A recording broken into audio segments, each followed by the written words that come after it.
Hello and welcome to beautiful Montana and Hebgen Lake, one of my favorite fisheries of all here in the US as a lake fishery. And welcome to another episode of RIO's How To. My name's Simon Gorsworth and today we're going to look at how to fish dry flies on a lake, in a boat, out there in the middle. As always with these how-to videos, we're going to take a look at the gear that we like to use, or I like to use. And I'm starting off on my rod here. I have a 6-weight in-touch RIO Gold. The RIO Gold has got a 47-foot long head. That's quite a long head for fly lines these days. And the reason for that, you're going to be finding that you're targeting fish are moving. You need to pick up a lot of fly line to target a moving fish. That's why you need a long head. This is also the low stretch version, our in-touch line. And I like that low stretch again for picking up long lines and for positive hook sets. So that's the line that's on there. You're going to want long leaders. You want strong leaders. You don't need to go down to 5 and 6X generally. This is a 4X leader here. It's our PowerFlex Plus, which is a very strong material. It's 12 foot long. I've got that off my RIO Gold. Then I've got a little tippet ring. And then hanging off the end of that, I've got some more 4X PowerFlex Plus. So really that's the actual rig that I've got here. That's the leader and line setup. And on the end, just a selection of dry flies, you know, until you're out there looking around and see what's feeding, you don't know. But here's a selection of typical dry flies that I take out on the lake. I always like to fish a large dry fly as a sighter. Let's say a fish are feeding on chironomids, which is like a size 16 fly or maybe a big 14. Usually you can't see those at 50 feet away. You don't know where your fly is. But if you fish 2 dry flies, then you fish a large dry fly, that's your sighter. That gives you an idea of where the flies are in the water. And then when you get a rise that's behind the big dry fly, you can set the hook. But do check your rules. Always got to make sure you're allowed to fish 2 flies before you fish 2 flies. So check your rules first, and then you're set. So really that's it. Of course, being a dry fly, you do want to apply some dry fly floatant, but I'll do that when we're out there looking for fish. So that's it. As I said, that's what I rig. That's what we're going to do today. I'm going to jump in the boat. We're going to get out into this beautiful bay and try and find some rising fish. All right, so we're out in the water. We've taken the boat out. We found some piece of water out here and we're dry fly fishing. And guess what you do when you're dry fly fishing? You look for rising fish. Pretty to give away where those fish are and what they're doing when you see fish up on the surface. Today, however, it's bright right now. There's not a lot of heads up. Hopefully they'll come up later on and we'll target a few.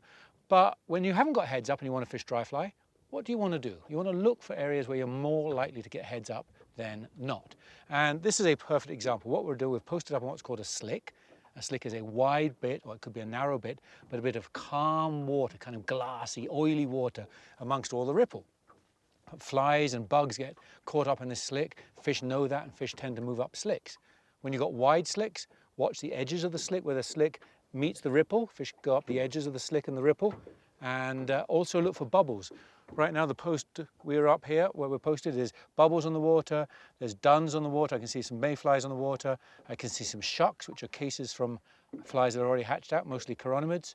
And all this indicates that there's food here, which is what you'd get in a slick. And if fish are going to start to rise, they're going to start in the slick and start feeding.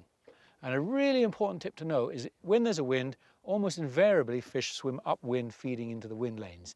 So you want to position yourself above where you think the fish are and either drift down to the fish if you like to drift, or anchor up and let the fish come on to you. What you don't want to do is start on the downstream side or the downwind side, because then the fish are going to be moving away and you're just going to be chasing them forever and ever. That's a losing game. So here we are, as I said, we're posted up in a slick. We're going to go out and we're just going to float down this slick for a little bit. We might anchor up if we see some fish. We might just drift down this slick. And basically we're looking for rising fish.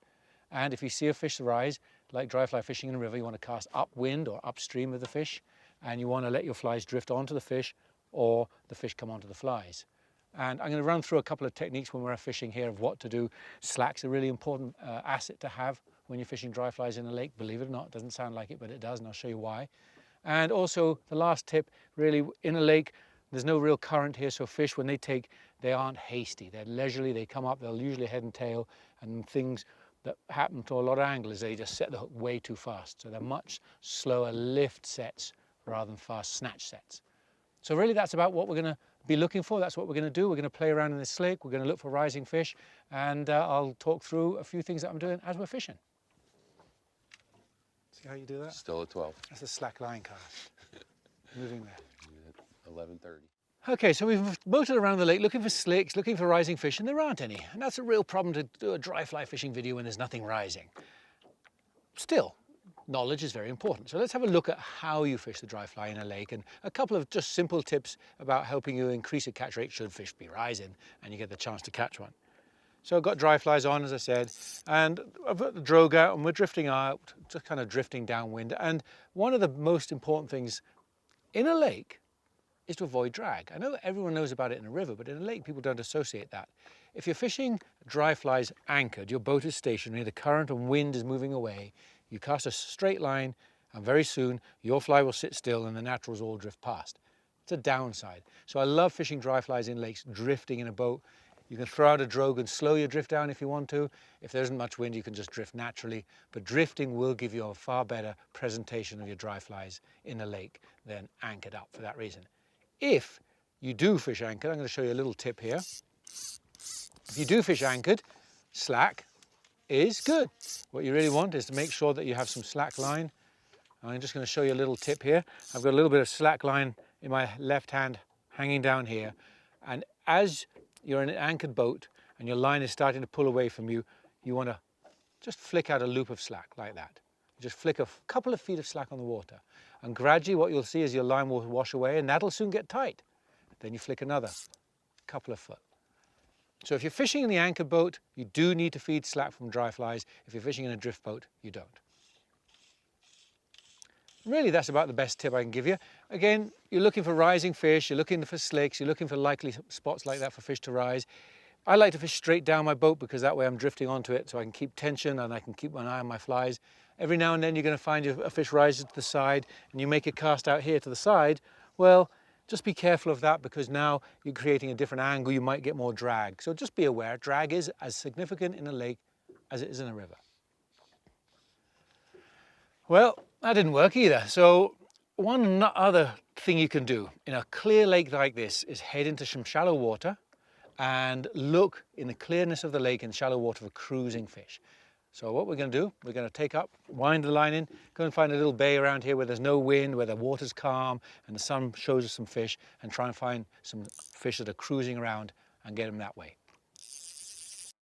So we're in some really shallow, calm water here, watching, and we're going to pull around, just looking for a rising or a cruising fish, not even a rising fish. And I'm going to try and put the dry flies in front of that cruising fish, and with any luck, it's a feeder, so it's going to come up and take it. That's another good technique with dries. You don't have to have rising fish. So either fish ripples and wind lanes where there might be fish, or kind of look around for cruisers that you can see and try and target them. And that's what we're going to try and do in this bay here.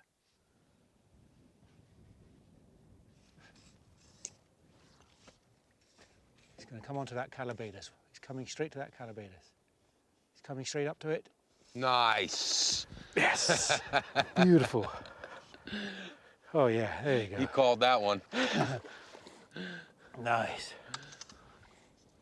All right, fish on. Good eyes, Rob.